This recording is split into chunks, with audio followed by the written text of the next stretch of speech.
चाहे कितनी भी गहरी यारी हो, पर इन 7 लोगों को अपने घर में कभी बुलाकर मत लाना। दर्शक बंधु, आज का विषय आपके लिए बहुत ही लाभदायक और हित भरा होने वाला है। इस वीडियो में बताई जाने वाली बातों को हम सबको जानना बेहद ही जरूरी है। अक्सर हम लोग नासमझी में अज्ञानतावश कुछ ऐसा कर लेते हैं जिसकी वजह से हम लोग बहुत बड़ी मुसीबत में फंस जाते हैं। फिर बाद में सोचते हैं शायद ऐसा ना करते तो इस जिल्लत में ना पड़ते। क्यों ना हम विपत्ति में पड़ने से पहले ही कुछ सावधानी बरत लें जो कि हमें मुसीबत का सामना ही ना करना पड़े। विद्वान लोग कहते हैं विपत्ति को पहले से देखकर संयम बरतने वाले को जीवन में कभी रोने का, सर पीटने का, छाती मलने का अवसर नहीं आता। संयमी व्यक्ति आने वाली परेशानियों से स्वयं को बचा लेता है। इसलिए संयमी को सबसे बड़ा विजेता कहा गया है। मित्रों, अंधा वो नहीं होता जो खुद को देखता है, अंधा वो होता है जो दूसरों को देखता है। मनुष्य को कोई काम करने से पहले स्वयं के बारे में देख लेना चाहिए कि वो इसमें फायदे में रहेगा या नुकसान में। स्वयं को सर्वप्रथम जो कसौटी पर रखकर परखता है वो व्यक्ति समस्त पाप दोषों से अपने आप को बचा लेता है। उस पर आने वाले संकट वापस लौट जाते हैं। जो खुद को देखकर नहीं चलता वो अपने आप को गुनाहों की भट्टी में झोंक देता है और निर्दोष होकर भी मारा जाता है। दोस्तों, इस संबंध में मैं आपको एक कहानी से रूबरू कराता हूं। पंचतंत्र की यह कहानी आपको बहुत कुछ बताने वाली है। श्री विष्णु शर्मा जी कहते हैं, किसी कुएं में अपने बड़े से परिवार के साथ एक मेंढक रहता था। परिवार बड़ा और अशिक्षित था, इसलिए उसके घर में हर समय कलह पड़ी रहती थी। मेंढक अपने परिवार और रिश्तेदारों के साथ काफी दिनों से उसी कुएं में रह रहा था। परिवार में अधिक सदस्य होने के चलते उनमें किसी न किसी बात पर झगड़ा होता रहता था। मेंढक के दामाद उसे बहुत तंग करते थे। एक दिन उन्होंने मिलकर मेंढक को बहुत पीटा। मेंढक ने भी तंग आकर अपने दामादों को सबक सिखाने का मन बना लिया था। एक दिन वो रहट की घड़ी पर चढ़कर बाहर निकल गया और उनसे बदला लेने की सोचने लगा। तभी उसकी नजर एक बिल में घुसते हुए सर्प के ऊपर पड़ती है। मेंढक को बदला लेने का उपाय सूझ चुका था। उसने सोचा क्यों ना मैं उन दुष्टों को इस सर्प से नष्ट करवा दूं, क्योंकि कूटनीति ये कहती है कि अपना काम साधने के लिए शत्रु के सामने शत्रु को और बलवान से बलवान को भिड़ाना चाहिए, क्योंकि ऐसा करने से दुश्मन को मारने में कोई तकलीफ नहीं होती। कहते हैं जिस तरह कांटे से कांटा निकाला जाता है उसी तरह दुख देने वाले शत्रु को शत्रु के द्वारा ही नष्ट करवाना चाहिए। यही सोचकर मेंढक सर्प के बिल के पास पहुंच गया और उसे मधुर आवाज में पुकारने लगा, हे भाई सर्प, मैं मुसीबत का मारा मेंढक आज आपकी शरण में आया हूं। मेरे रिश्तेदारों ने मिलकर मुझे बहुत पीटा है। मैं अपनी जान बचाकर घर से भाग आया हूं, वरना वे लोग मुझे आज मार ही डालते। अब तो आप ही मेरी मदद कर सकते हैं। आप उन्हें खाकर अपनी भूख मिटा लेना और मेरी परेशानी भी दूर हो जाएगी। आप मुझसे मित्रता कर लो।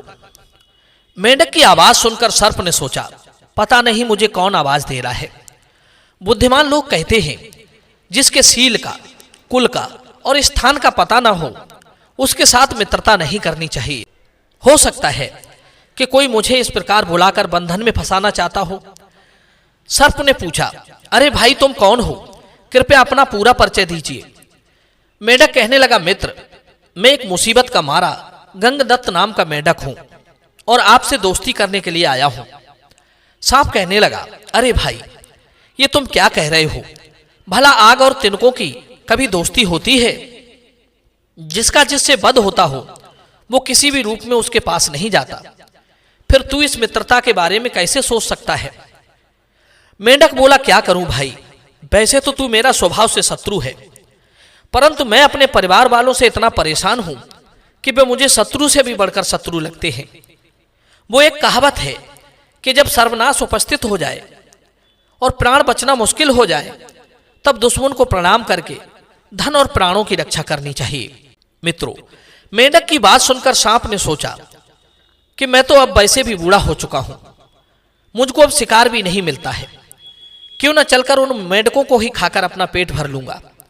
कहते हैं जो व्यक्ति कमजोर हो गया हो, जिसका कोई सहारा ना हो, ऐसे व्यक्ति को ऐसा कोई काम पकड़ना चाहिए जिससे आराम से जीविका चलती रहे। इस प्रकार सर्प मेंढक के साथ चल दिया। मेंढक ने कहा, मित्र एक बात ध्यान रखना, जिस जिसको मैं बताता जाऊं तुम उसी उसी को खाना, क्योंकि उस परिवार में, उस कुएं में मेरा भी परिवार, मेरी भी पत्नी और बच्चे रहते हैं।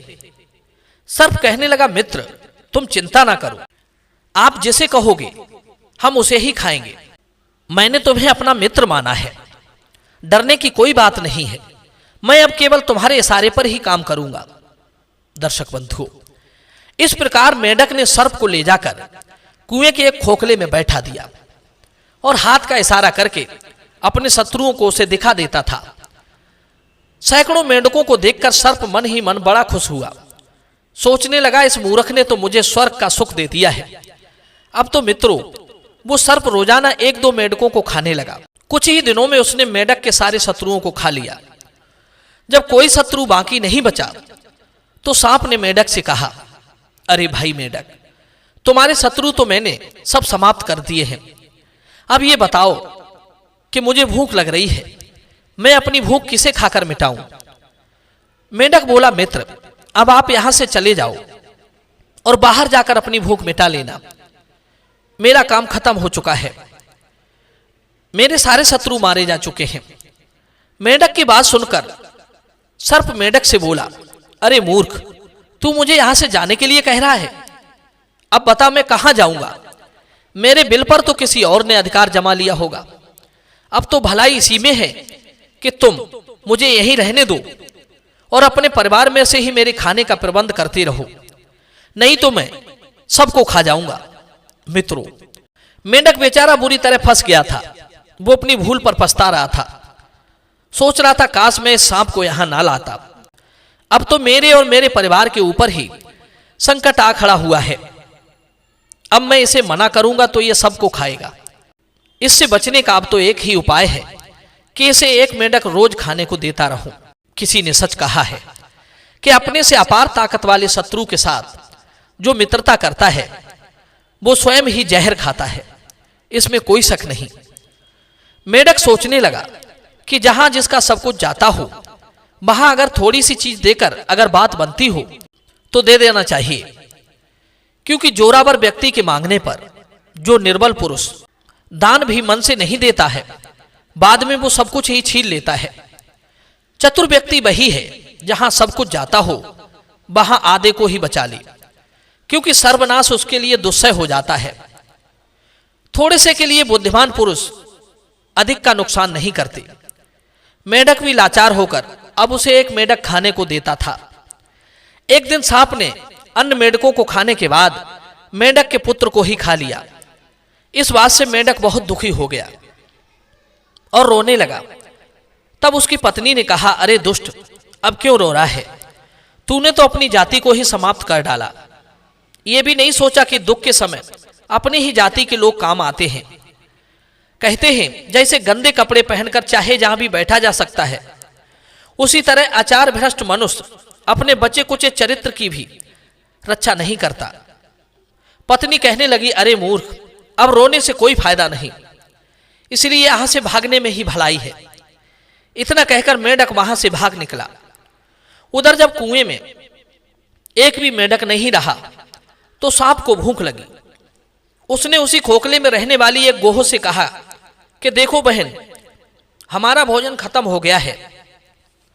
मेंढक भी यहां से धोखा देकर चला गया है। अब तुम एक काम करो, तुम जाओ और वो मेंढक पास के ही तालाब में गया होगा, तुम उसे बुला लाओ। सर्प की बात मानकर गोह मेंढक को ढूंढती हुई पास के तालाब के पास पहुंच गई और उसने सर्प के बुलाने की बात उसे बताई। मेंढक कहने लगा, अरे गोह, जा जाकर उस दुष्ट से कह देना कि गंगदत्ता अब उसके जाल में फंसने वाला नहीं है। वो पापी है, धूर्त है। किसी धूर्त का विश्वास नहीं करना चाहिए, क्योंकि कहते हैं भूखा आदमी कौन सा पाप नहीं करता। कमजोर आदमी निर्दयी हो जाता है। मेंढक बोला, सब कुछ खोकर अब मेरी समझ में आ गया है कि अपनों के साथ विरोध, बलवान के साथ स्पर्धा, स्त्री, बालक, वृद्ध और मूर्ख के साथ विवाद कभी नहीं करना चाहिए। मूर्ख पुत्र, मूर्ख कन्या, क्रोध करने वाली स्त्री, दरिद्रता, दुष्ट पुरुषों की सेवा, नित्य कर्जा लेकर खाना, ये 6 बातें सुख देने वाली नहीं होती हैं। इनसे मनुष्य को दुख ही प्राप्त होता है। मेंढक अब समझ चुका था कि आपस की कलह हमेशा दुख का कारण बनती है। इतिहास साक्षी है, आपसी कलह से ही महाभारत हुआ। आपसी कलह होने से ही हमारे देश पर मुगलों का और अंग्रेजों का शासन हुआ। कहते हैं भूल कर भी इन 7 लोगों को अपने घर में बुलाकर नहीं लाना चाहिए, चाहे कितनी भी गहरी दोस्ती हो। वे 7 लोग कौन से हैं? तो आइए ध्यान देते हैं। नंबर 1, बुरे काम करने वाले लोग, उनसे चाहे कितनी भी गहरी दोस्ती हो, उन्हें अपने घर में बुलाकर नहीं लाएं। नंबर 2, बहुत अधिक खाने वाले को। नंबर 3, सबसे बैर बांधने वाले को। नंबर 4, बहुत बड़े ठग को। नंबर 5, हिंसक कार्य करने वाले को, जो दूसरों को कष्ट देकर सुखी होने की कामना रखता हो। नंबर 6, देश व काल का ज्ञान ना रखने वाले को, जिसके देश का कुल का पता ना हो, जिसे समय का ज्ञान ना हो, उसको। नंबर 7, निंदित वेश धारण करने वाले को। जो लोग ऐसी वेशभूषा बनाकर रहते हों जिसकी सब लोग निंदा करते हों, उन्हें अपने घर में भूल कर भी ना बुलाकर लाएं। मित्रों, इन 7 लोगों को अपने घर में कभी बुलाकर ना लाएं, और यदि आ भी जाएं तो अपने घर पर उन्हें कभी ठहरने ना दें।